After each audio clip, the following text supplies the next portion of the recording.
Olá! Nessa segunda aula introdutória sobre o CausDB, nós iremos mostrar mais algumas características que fazem desse banco de dados NoSQL uma grande opção no desenvolvimento de aplicações web, mobile e desktop. Criação rápida de protótipos. A prototipação é uma etapa importantíssima no desenvolvimento de software e a sua execução influencia diretamente na produtividade da equipe e na entrega de valores aos clientes. A criação de protótipo é a forma mais rápida e econômica de se definir e experimentar um projeto. Existem várias formas de se classificar a criação de protótipos em aplicativos. O estudo de elaboração de protótipo está fora do escopo deste curso. Porém, com o objetivo de mostrar o quanto é simples iniciar a construção de protótipo de aplicativo quando se usa o CausDB como banco de dados, iremos apenas mostrar por alto as suas classificações. Temos então protótipos de baixa fidelidade, também chamado de rascunhos ou sketch. São concebidos na fase inicial durante a concepção do aplicativo. Protótipos de média fidelidade, conhecidos também como wireframes. Esses protótipos são desenvolvidos na fase de arquitetura da informação. Protótipos de alta fidelidade. Nessa fase desenvolvemos mockups, ou protótipos funcionais com a representação mais próxima do aplicativo a ser desenvolvido. É neste ponto que melhor usamos o CausDB. Bom, agora que vimos as diversas abordagens e vantagens na prototipação rápida de aplicação, nós iremos mostrar a seguir, através de cenário, como o CausDB pode nos ajudar a ter rapidamente um esboço da nossa aplicação sendo executada, ou seja, como podemos ter um protótipo de alta fidelidade. Agora que já vimos as vantagens da prototipação, vamos analisar através de dois cenários a implementação de um aplicativo. Pode ser mobile ou web, com acesso a uma API e gravação de dados a um SGBD, Sistema Gerenciador de Banco de Dados. No primeiro cenário, nós iremos analisar utilizando um outro banco de dados que não seja o CausDB, podendo ainda ser relacional ou mesmo NoSQL. No segundo cenário, nós iremos analisar a solução utilizando o CausDB como SGBD. Aqui, uma pequena observação. Como estamos a nível de protótipo, não iremos levar em consideração questões de login de usuário. Então vamos analisar o primeiro cenário.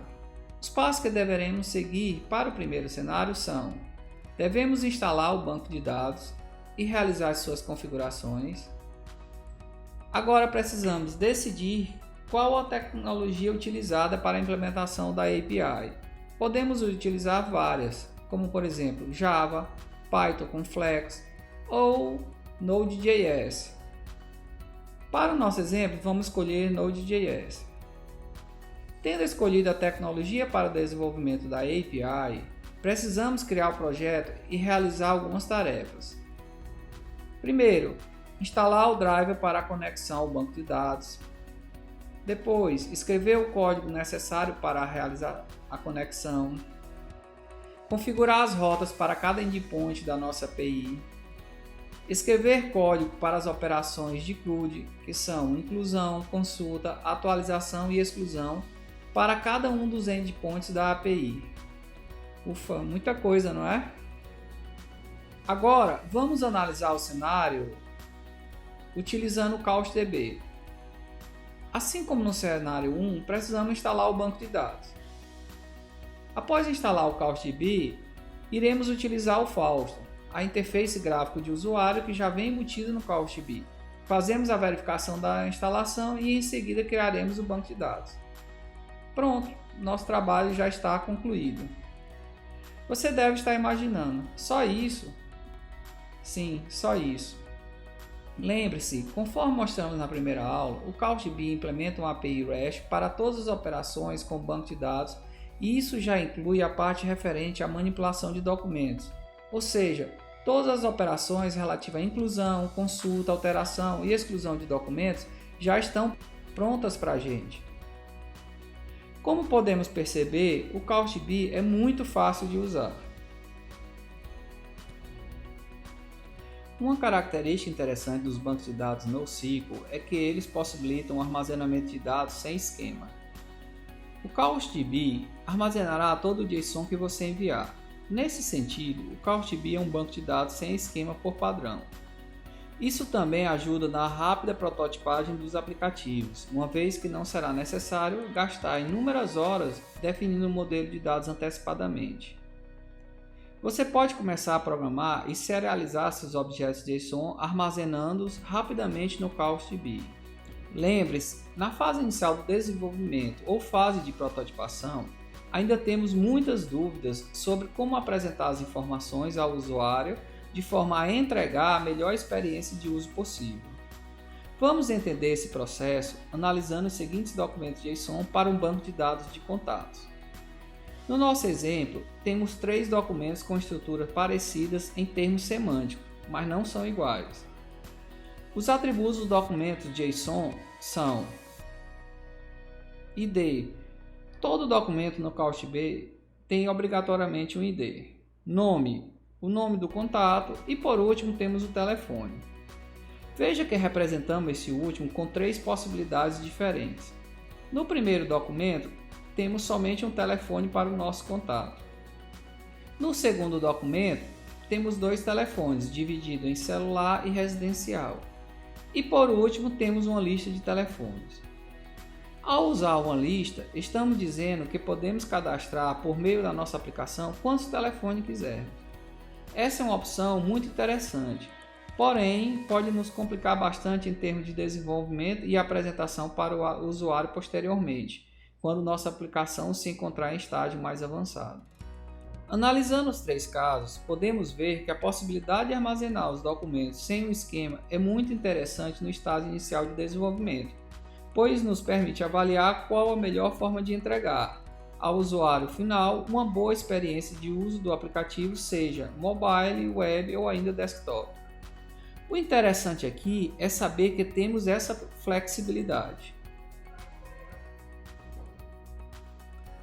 Conforme nós vimos, a capacidade de armazenar dados de forma arbitrária é sem dúvida nenhuma uma bênção inicial do desenvolvimento de um programa, mais ainda quando se está a nível de protótipo do projeto.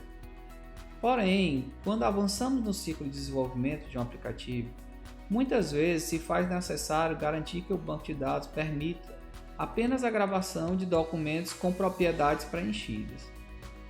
Por esse motivo, o CouchDB oferece suporte à imposição de esquema como um opcional. Para isso, tudo o que você precisa fazer é fornecer ao CouchDB uma pequena função JavaScript que decide se um documento está em conformidade com o padrão esperado ou não. Pronto! Toda vez que o aplicativo tentar inserir um documento, o CouchDB irá executar a função de validação e verificar se este está em conformidade com as regras pré-estabelecidas. Falaremos mais sobre isso no módulo sobre design de documento. Notificações de alterações, outro recurso legal. Para entender este belo recurso do CouchDB, vamos imaginar um aplicativo de monitoramento que tenha um painel que inclua uma visão geral do que está acontecendo no momento. O painel precisaria ter informações sobre o que está acontecendo atualmente e deve ser atualizado em tempo real com a chegada de mais informações. Um dos recursos mais interessantes do CouchDB é chamado de feed de alterações. Pense nisso como um sistema de log de documentos, mas para o seu banco de dados.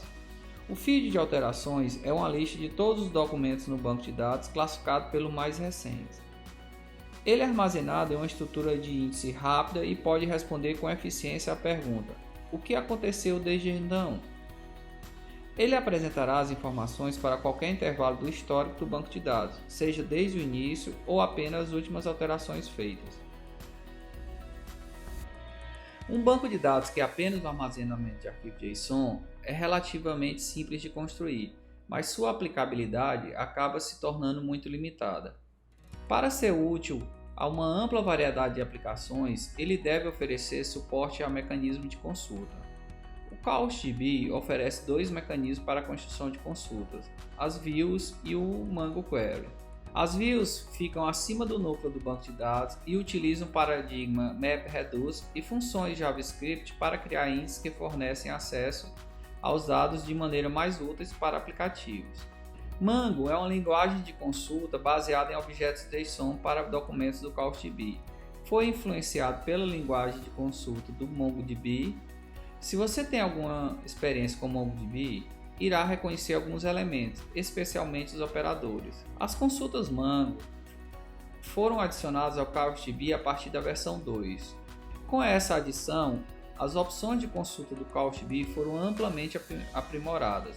Basta enviar ao endpoint find da API, por meio do método POST, um documento JSON com os parâmetros e operadores da consulta.